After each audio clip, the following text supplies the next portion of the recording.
1. Random element selection relationship type. Friend, creative collaborator, betrayal type. Exploitation of kindness resources, false accusations or legal sabotage, intellectual property gaslighting, invented thematic flavor, internal. Triumph through irony, multiple public settings. Co-working space, Right Arrow Industry Awards ceremony, Right Arrow corporate boardroom, the white spotlight hit his face, turning his smug grin into something angelic and obscene. I have to thank Zara, of course, for her tireless technical support, but the vision, the heart of Imberglo, that was always mine. The applause was a physical wave that pushed me back in my chair. The cheap champagne in my glass felt warm. My reflection in the polished surface of the table was unnervingly still.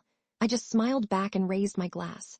We met at a university hackathon, a blur of caffeine and code. I built the prototype for a Design Assist app in 24 hours. Wyatt, with his perfect teeth and effortless confidence, sold it to the judges in 10 minutes. We won. From the beginning, our partnership was defined by that imbalance. I was the engine, he was the gleaming hood ornament. A good memory. Celebrating our first 10,000 users with a bottle of Korbel on the dusty floor of our first office, a room so small our knees touched. A red flag.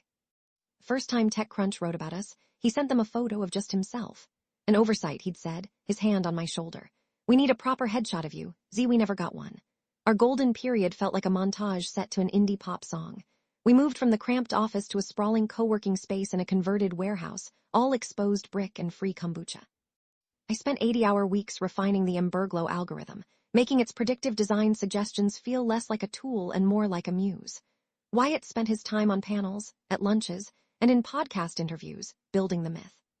He was the visionary, the Steve Jobs in a more approachable jacket. I was, in his careful phrasing, his indispensable head of engineering. Not co-founder, head of engineering. I told myself it didn't matter. He was better with people. I was better with code. The division of labor was clear. The first crack appeared not as a tremor, but as a digital whisper. I was troubleshooting a server latency issue at 3 a.m., digging through system logs, when I found a protected directory I didn't recognize. My admin privileges bypassed it easily. Inside was an email chain between Wyatt and our corporate lawyer, dated 6 months prior. The subject line was Zara vesting schedule amendments. He'd been systematically reclassifying my founder's equity as standard employee stock options, arguing my contributions were purely operational. It was a quiet, legalistic theft, designed to be discovered only when it was too late. That night the code on my screen blurred. For the first time, I wasn't fixing a bug in the system. I was seeing that the system itself was the bug. My investigation began. For 3 weeks I lived a double life. By day I was Zara, the focused coder, pushing updates and fixing bugs. By night, I became an archaeologist of my own betrayal, using my server access to unearth the truth. I found the original incorporation documents we'd signed, listing us as 50-50 partners. I found his emails to investors where he'd pasted my weekly progress reports, changing every I and we to my team, and the scale of it was breathtaking. He hadn't just stolen from me. He had been meticulously erasing me, line by line, from our own story. He was gaslighting me about my own intellectual property, convincing me that the legal frameworks he was building were for our protection, when they were only for his. The breaking point was that awards ceremony, the Innovator of the Year gala. In front of our investors, our peers, our entire industry, he stood on that stage and delivered his masterpiece of a monologue. Zara is a phenomenal technician, a true wizard with code, but an artist needs a canvas and a tool needs a hand to guide it. I provided that guidance, that spark. The vision was the genesis and the vision was mine. He held up the sleek glass award. The light caught it, and for a second it looked like a shard of ice. I felt my entire world freeze. It wasn't anger that filled me. It was a strange, cold clarity. In that moment of public erasure, his plan became complete, and so did mine. He'd made one tiny, fatal error. In his speech, he mentioned the exact date the idea for Imberglo came to him, October 14th, a date he pulled from thin air to sound specific and credible, a date I knew well. It was the timestamp on my first GitHub commit of the core algorithm's source code. His vision had a birth certificate, and I was the one who owned it. My first call was to Veronica Shaw, a notoriously sharp litigator specializing in partnership disputes. Her retainer was $25,000, nearly half my savings. The check cleared the next day. For the next 3 months, Veronica's office became my second home. We built our case brick by painstaking brick. The work was methodical, devoid of drama. It was about timelines, data, and proof. One afternoon, Wyatt walked up behind me at my desk while I had an email from Veronica open. My heart hammered against my ribs. I toggled screens instantly, pretending to review user feedback. He just squeezed my shoulder and said, "Keep up the great work, Z, you're the best." The condescension was so pure it was almost a physical force. Our arsenal of evidence grew. We had 7 key pillars. 1, the original 50-50 partnership agreement.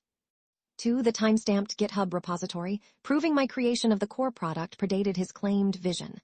3, The server logs of his secret emails with the lawyer. 4. An itemized list of $115,000 in company funds he'd used for personal travel and luxury goods, coded as marketing expenses. 5. A sworn affidavit from Leo, our first intern, confirming he witnessed me designing the UI framework alone, months before we had funding. 6. A text message thread where he explicitly told me not to worry about the boring legal stuff because he would handle it for us. For the final, ironic flourish, 7. The name itself, Imberglo, came from a line in a poem I'd written in college. I still had the original email I sent him with the poem, dated 2 years before we even started the company. The decoy was perfect. A major tech firm had made an acquisition offer. Wyatt had scheduled a final board meeting to approve the sale. He saw it as his coronation. I saw it as the stage for his execution. Boardroom was on the 40th floor, a glass box suspended over the city. The investors were there, along with 2 senior VPs from the acquiring company. Wyatt was radiant, holding court at the head of the long marble table. He began the meeting with a triumphant smile. Before we discussed the offer, I said, my voice perfectly level, there are some ownership details that require clarification for our potential partners. Wyatt laughed, a big, generous sound. Zara always focused on the details. It's why she's the best. Folks, this is just a formality. His smile vanished when the conference room door opened and Veronica Shaw walked in, carrying a single leather portfolio. The first wave of the reveal was quiet and brutal. Veronica distributed copies of the original partnership agreement, followed by the documents detailing his unauthorized dilution of my equity. The investors' faces tightened. Wyatt stammered, calling it a complex misunderstanding, a structural adjustment for tax purposes. He was still trying to sell. The second wave was the killer proof.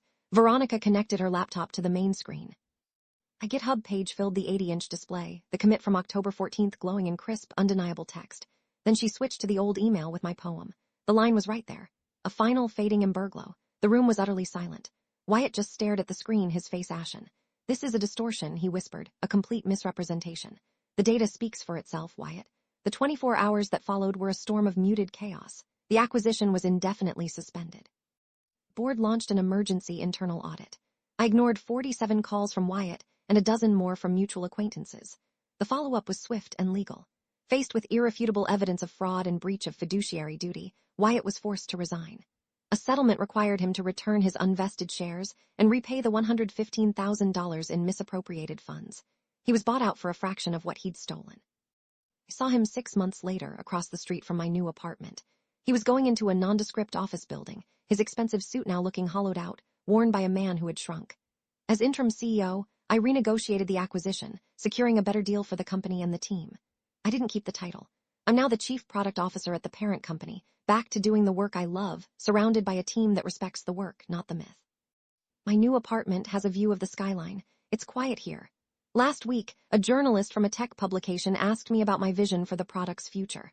I told her the vision was always in the code. He was just noise in the signal.